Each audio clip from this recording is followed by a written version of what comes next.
c'est sa réalité humaine. La décision n'appartient pas, après cet éclairage, là aussi le plus équilibré possible, n'appartient pas aux parents. Je pense qu'indiscutablement aujourd'hui la décision appartient aux parents. Hein.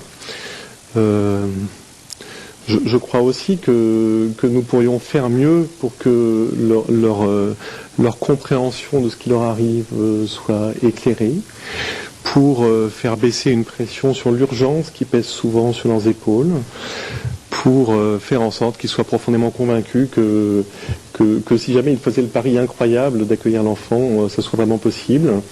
Et donc, je crois qu'il y a une marge de progrès considérable. Considérable. Je dis pas tous les efforts qui sont faits une fois la personne née, etc. Au contraire, j'applaudis à l'accueil de la personne handicapée dans notre pays, en termes de scolarisation, de lieux d'accueil, de soins, de prise en charge médicale. C'est magnifique ce qui se fait. Hein. Mais indiscutablement, quand même, me semble-t-il, pèse sur les parents une pression qui est une pression normative assez forte.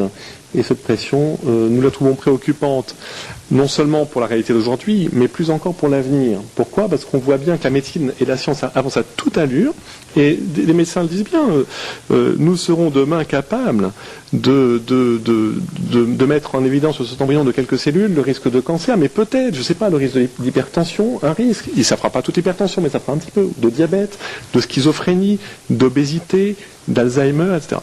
Et alors, on se prend à, quand même, enfin, voilà, à se dire... ça repose la question du curseur. Est-ce qu'on arrête à une certaine limite, ou est-ce que... C'est la porte entrouverte. Voilà. Est-ce qu'une porte peut être entrouverte ? Écoutez, vous comprenez bien que dans notre vision de la situation d'aujourd'hui, nous pensons qu'il est guère de portes entrouvertes, elles sont soit ouvertes, soit fermées. Et donc, si on les ouvre, après, on est sans cesse confronté, même si les situations qui ont amené à ouvrir une porte sont des situations infiniment douloureuses et respectables. Il ne s'agit pas de remettre en cause cette évidence. Mais une fois que la porte est entrouverte, nous sommes sans cesse confrontés à une demande de la réouvrir un peu plus, et face à des problématiques éthiques qui sont insolubles. Alors, j'ai 3 demandes d'intervention. Paul Janto, Marie-Thérèse Hermange, que vous connaissez. Alors, Marie-Thérèse Hermange n'est pas devenue députée, elle est toujours sénatrice. On n'a pas, je tiens à le préciser, elle est là parce qu'elle est membre du comité de pilotage des États généraux. Non, il faut préciser, parce que Xavier Breton, qui est député, donc vous avez 3 interventions. Donc, je donne la parole à Paul Janto, Marie-Thérèse Hermange et Xavier Breton. Oui, docteur, j'ai bien compris votre position sur les embryons surnuméraires, pas les congeler, etc. Mais il y a un fait, c'est qu'aujourd'hui, il y a des embryons surnuméraires. Et je voudrais savoir tout simplement, à votre avis, ce qu'il faudrait en faire. Deuxième question concerne ce problème de diagnostic préimplantatoire, donc de DPI, pas de diagnostic prénatal, un diagnostic préimplantatoire qui est demandé parfois et souvent par des personnes issues de familles qui sont porteurs de maladies extrêmement graves, extrêmement transmissibles, et qui d'elles-mêmes, on a auditionné un certain nombre de spécialistes de cette question qui, ces familles, demandent justement ce diagnostic préimplantatoire parce qu'elle ne veut pas prendre le risque de transmettre à nouveau une maladie extrêmement grave et incurable. J'aimerais savoir quelle est votre attitude à ce point de vue, même si vous y avez déjà en partie répondu en répondant aux sollicitations, aux questions de Jean Leonetti. Et puis, vous avez répondu aussi en partie, mais j'aimerais que vous précisiez, parce que il y a quelque chose qui m'a un petit peu interpellé dans votre discours à propos du handicap. Vous dites qu'il y a une pression sur les couples, je l'entends bien, enfin je respecte votre avis, et vous dites, à plusieurs reprises vous avez dit que l'enfant handicapé ne sera pas parfaitement accueilli. Or, je m'interroge quand même sur ce qui vous permet de dire ça, parce que vous savez que, même si la loi ne répond pas à tout, après la loi doit être traduite par des actes, mais la loi 2005 a été quand même une loi qui a permis de grandes avancées, qui aura des conséquences.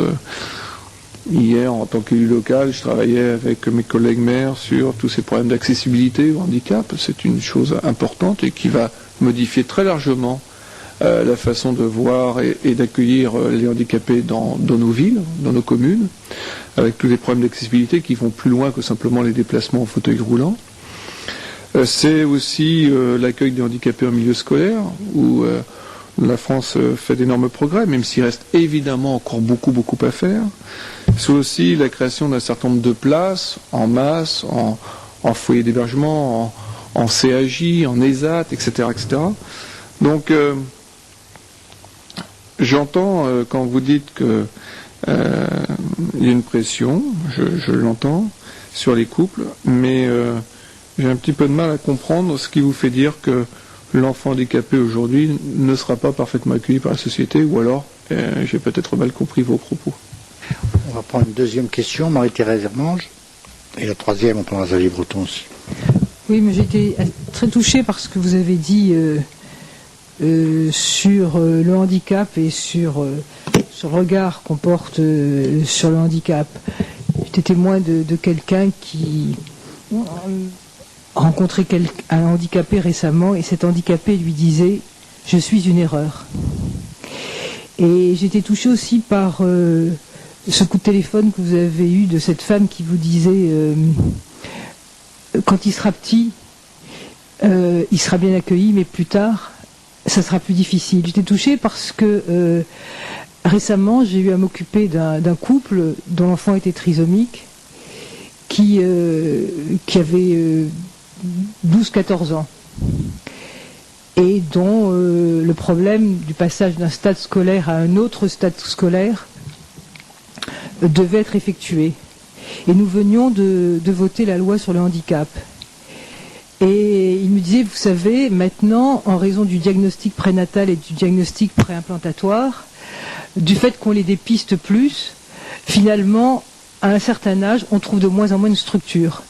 Et je voulais savoir si vous constatiez dans votre pratique, effectivement, que le nombre de structures d'accueil, contrairement au discours, contrairement aux lois votées, finalement, pour un certain type de maladie, n'existait plus. Et puis la deuxième question que je voulais vous poser, elle est plus personnelle. Vous êtes entendu aujourd'hui publiquement dans cette mission, mais finalement, à travers ce que vous nous avez dit, vous nous posez la question qu'on s'est posée dans cette mission sur la question, est-ce qu'on va pas arriver demain à un eugénisme de convenance?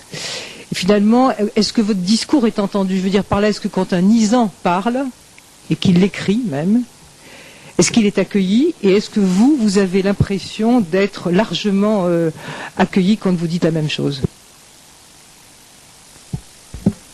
Oui, vous avez deux questions. Vous avez évoqué à plusieurs reprises une pression sociale qui était forte, une injonction sociale.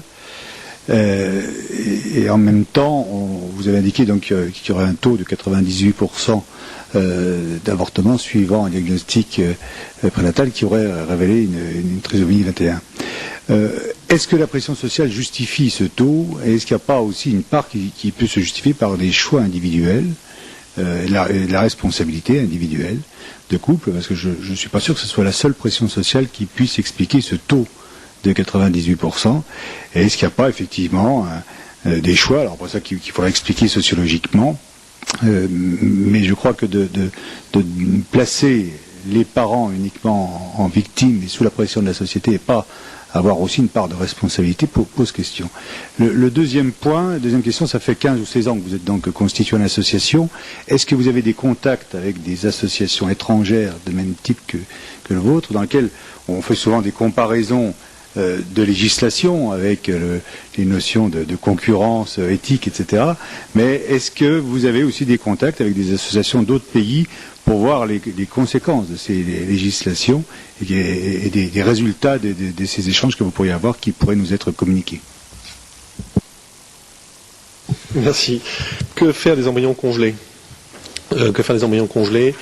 Eh bien, on peut envisager de les réimplanter dans l'utérus de leur maman si elle le souhaite. On peut aussi envisager